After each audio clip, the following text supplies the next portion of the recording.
Filosofía. Platón, tema completo. 1. Contexto. Contexto cultural. Aristócles, llamado Platón por el ancho de sus hombros, nació en Atenas en el año 427 a.C.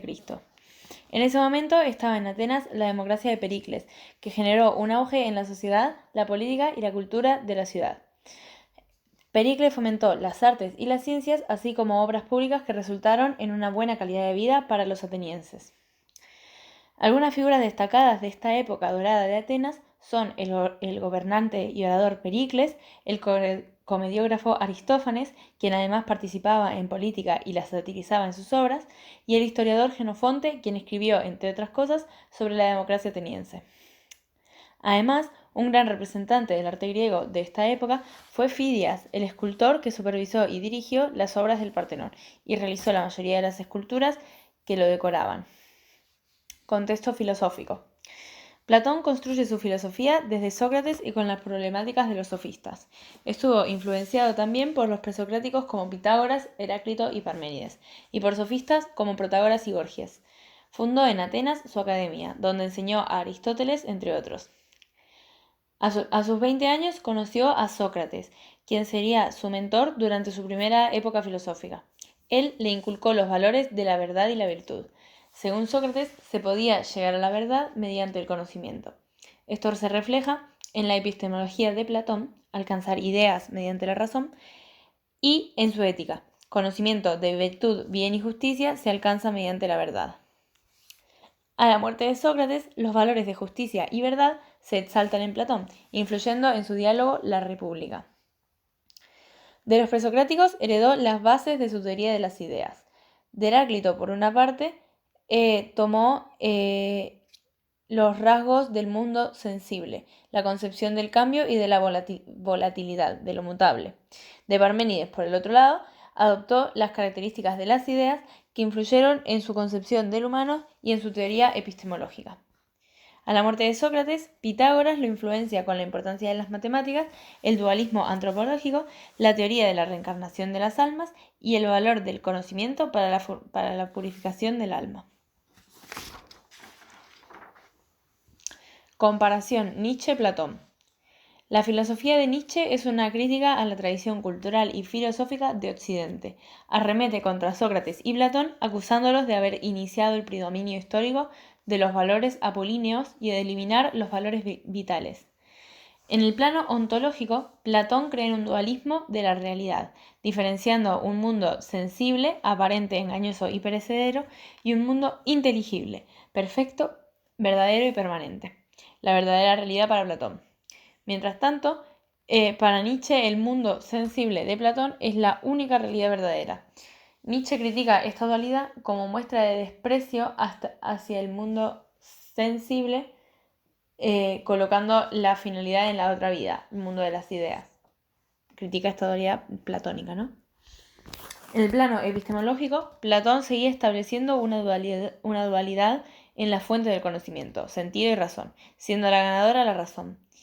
En cambio, Nietzsche considera que los sentidos son aquellos que nos llevan a la verdad, es la voluntad de poder. En el plano antropológico, Platón mantiene otra dualidad, esta vez considerando que el hombre es un compuesto de cuerpo y alma que se unieron por accidente. Nietzsche, por su parte, considera que el hombre es alguien vitalista frente a la cultura y la sociedad, y no ve la necesidad de separar alma y cuerpo.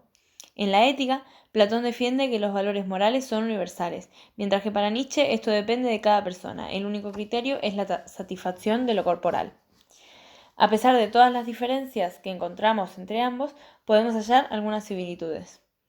Un estilo literario, con facilidad para encontrar mitos y metáforas como recursos didácticos, y una defensa del sentido aristocrático de la existencia, aunque desde perspectivas muy diferentes.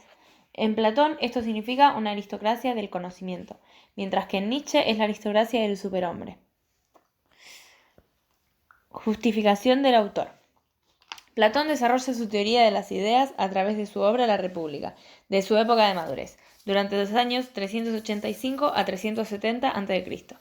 Esta teoría se desarrolla a través de dos mitos, el mito de la caverna y el mito del carro alado. Algunas de las dimensiones que se presentan en la alegoría son la epistemológica, la ontológica, la antropológica y la ético-política.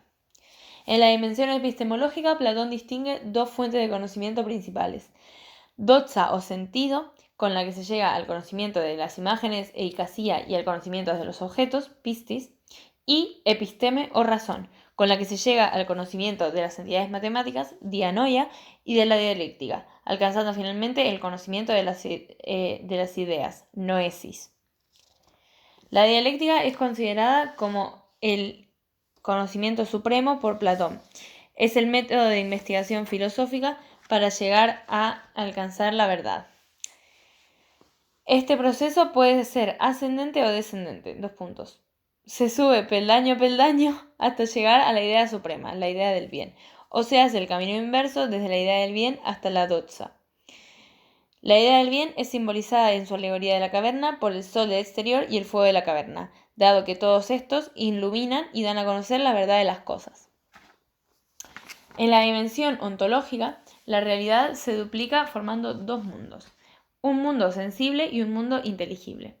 El primero es el mundo de la mera apariencia, dependiente, perecedero, imperfecto, donde se encuentran las sombras o imágenes, representadas en el mito de la caverna, con las sombras de los objetos a causa del fuego. Y por otro lado, los objetos, copias imperfectas de las ideas de un mundo inteligible. El mundo inteligible, por su lado, es perfecto, independiente, permanente y verdadero. Allí se encuentran las entidades matemáticas y las ideas. Las ideas son el criterio, el principio y la causa de ser de todo. Tienen una jerarquía en la que las ideas de los objetos sensibles son las más bajas, llamadas eidolas, las más alejadas de la idea del bien. La idea de la justicia y de la belleza son el siguiente escalón, que junto a la idea del bien forman el eidos, la categoría más alta de jerarquía. Las ideas tienen las mismas características del ser de Parménides: perfectas, inmutables, eternas, etc.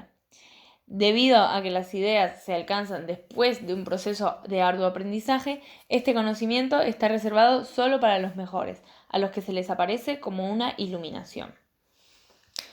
En la dimensión antropológica, ética y política, explicadas mediante el mito del carro alado, Platón considera que el hombre, compuesto por cuerpo y alma, tiene un alma dividida en tres partes. Estas partes corresponden a un tipo de virtud y a una parte del estado ideal, clasificado en tres clases sociales.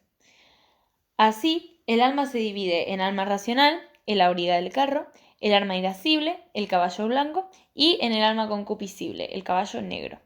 La virtud del alma racional, ubicada en la cabeza, es la sabiduría, y su clase social correspondiente es la de los filósofos gobernantes.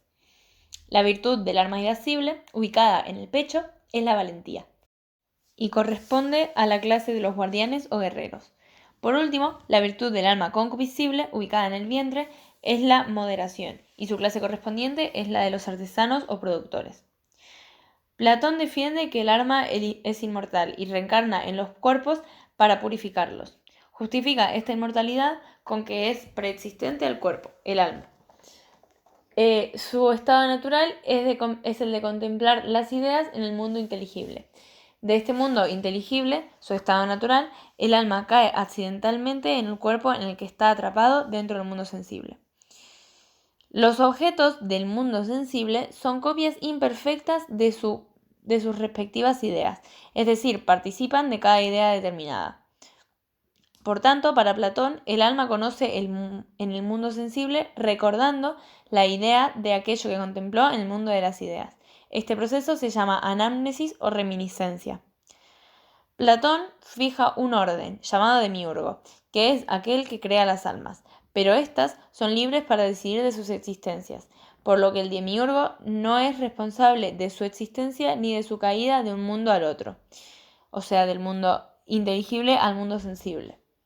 Se diferencia del dios cristiano porque no crea desde la nada, sino que solo ordena la materia, la cual es eterna para los griegos. La educación tiene gran importancia en la teoría platónica, porque se considera ignorante a aquel que hace el mal y sabio a aquel que hace el bien. Además, cuando alguien es un buen hombre, es un buen ciudadano, y viceversa. Esto explica la importancia de la educación.